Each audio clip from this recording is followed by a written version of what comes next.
నర్సారెడ్డి గారు. సార్ మాకు ఇప్పుడు ఒక ఎకరా ఒక గుంట వరి సాగు చేసుకుంటున్నాం సార్. మేము రైతుము, మాకు ఎలాంటిది ఏం లేదు. మేము గరీబ్ వాళ్ళము. ఇప్పుడు వరి నాటేసుకుందామన్నా గానీ ఇప్పుడు స్కూల్కి. హలో సార్, మీ ప్రాంతంలో ఎవరికి కూడా పడలేదా? మా ప్రాంతంలో ఎవ్వరికి పడలేదు. 10 ఎకరాలు 10 గుంటలు 20 గుంటలు 30 గుంటల లోపల ఉన్న వాళ్ళకే పడ్డది. ఈ ఎకరా ఉన్న వాళ్ళకి ఎవ్వరికి పడలేదు. ఏం పంట వేస్తున్నారు మీరు? పండించే పంట అన్నాపూర్లో ఉన్నది సార్. మాది ఏం పంట వేస్తున్నారు ఈసారి? మరి వరి సార్. వరి వేస్తున్నారు. సో అంటే ఆల్రెడీ దానికి సంబంధించి ఆర్థిక పరిస్థితులు ఎట్లా ఉన్నాయి? అసలు ఎట్లా రొటేట్ చేసుకుంటున్నారు? ఎదురు చూస్తున్నారా? ఇంకా కూలీ చేసుకుంటున్నాం సార్. మేము ఏం లేదు, మాకు ఎలాంటి ఆధారం లేదు. ప్లాట్ లేదు, ఇల్లు లేదు. మన ఫామ్ గీట పిల్లలకి చేసేయమంటే ఇచ్చినాము, అన్ని చేసి ఇచ్చినాము. వాటి కాపీ గీట పెట్టించినాము మేము జిరాక్స్. మాకు ఏమి ఇంటి కిరాయిలో ఉంటున్నాం 30-40 సంవత్సరాల నుంచి. నర్సాపూర్లో, ఆత్మాపూర్లో మాకు ఎకరా ఒక గుంట తప్ప వేరే ఏది లేదు. చనిపోయిండు, మా అమ్మనే ఉన్నది, నేనున్నా. వెంకటరెడ్డి మా తమ్ముడు, నేను ఆయనకు హాస్పిటల్లో ఉన్నాడు కాబట్టి ఆయన మాట్లాడలేకపోయిండు. మా బాధలు జర మాకు తొందరగా వేస్తే బాగుంటుంది సార్. మాకు అక్కడ చూసుకోవాలి, ఇక్కడ చూసుకోవాలి. నేను నర్సారెడ్డి గారు, సో మొత్తానికి రాష్ట్ర వ్యాప్తంగా కూడా ఇట్లాంటి ఎదురు చూపులు రైతుల నుంచి కనిపిస్తున్నాయి. తెలంగాణలో రైతులంతా కూడా రైతు బంధు కోసం ఎదురు చూస్తున్నారు. ఇప్పటికే కొంతమందికి ఒక 20 లక్షల పైచలకు రైతులకు రైతు బంధు అందించామని ప్రభుత్వం చెప్తున్నా కానీ అనుమానాలు మాత్రం బయట కనిపిస్తున్నాయి. అంటే ఎన్ని ఎకరాలు ఉన్న వాళ్లకు ఇస్తారు రైతు బంధు, 5 ఎకరాలు ఉన్న వాళ్ళ పరిస్థితి ఏంటి, 10 ఎకరాలు ఉన్నటువంటి పరిస్థితి ఏంటి, చిన్న సన్నకారు రైతులకు ఎప్పటి వరకు అందిస్తారు, ఇంకో 10 రోజులు పడుతుందా, ఇంకో నెల రోజులు పడుతుందా, ఈలోపు పంటకాలం కాస్తా కూడా పూర్తవుతుంది.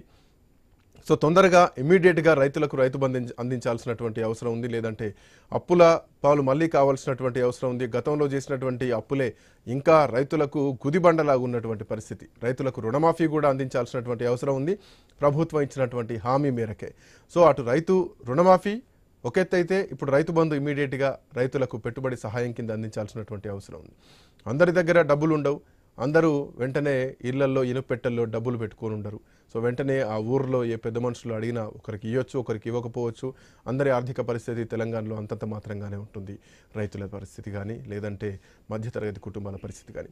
ఇట్లా నేపథ్యంలో కొంతలో కొంత ప్రభుత్వం ఆదుకుంటుంది అని రైతులంతా ఎదురు చూస్తున్నారు.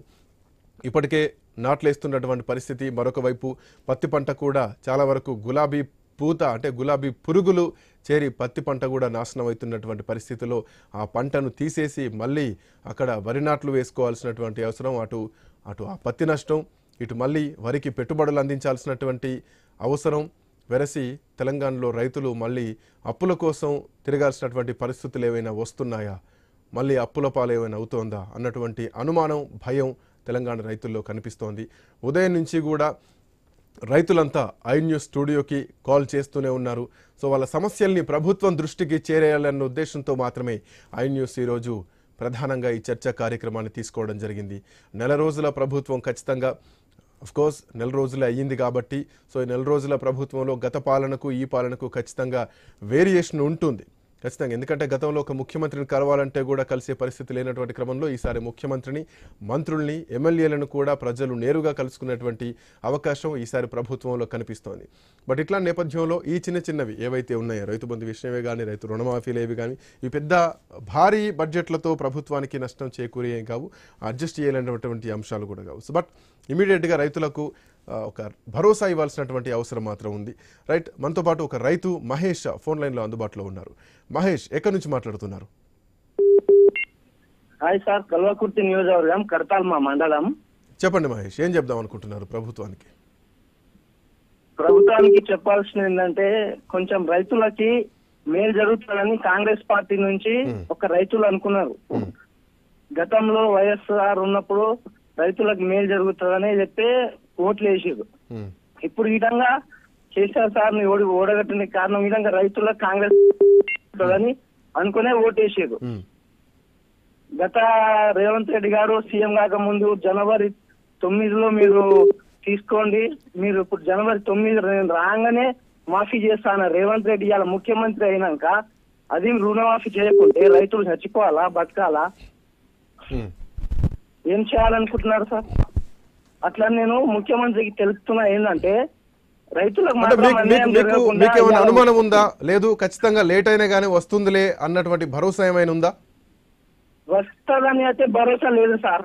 ఎందుకంటే అప్పుడు కేసీఆర్ ఉన్నప్పుడు ఒక రైతు బంధు పడితే వరి నాటేది, రైతులకి మళ్ళా ట్రాక్టర్లకి గంటకి పైసలు ఇచ్చి వాళ్ళకి అన్ని చేసేది. అప్పుడు రైతులకు ఒక ఎకరానికి 5,000 పడ్డా కానీ రైతులు సంతోషించేది.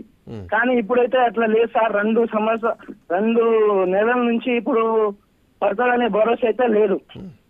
కొంత చాలా వ్యతిరేకం. ఇప్పటికే మేము కళ్యాణ లక్ష్మి అనలేదని బట్టి విక్రమార్క గారు మొన్ననే అసెంబ్లీలో అన్నారు. కళ్యాణ లక్ష్మి అనేది 1 లక్ష ఇచ్చి ఎంతమంది కానీ ఇస్తారు అట్లా 1 తులం బంగారం అని? రైతులకైతే మేలు జరుగుతుందని నేను అంటే అస్సలు అనుకుంటలేను సార్. కొంచెం రైతులకు మేలు జరగాలి.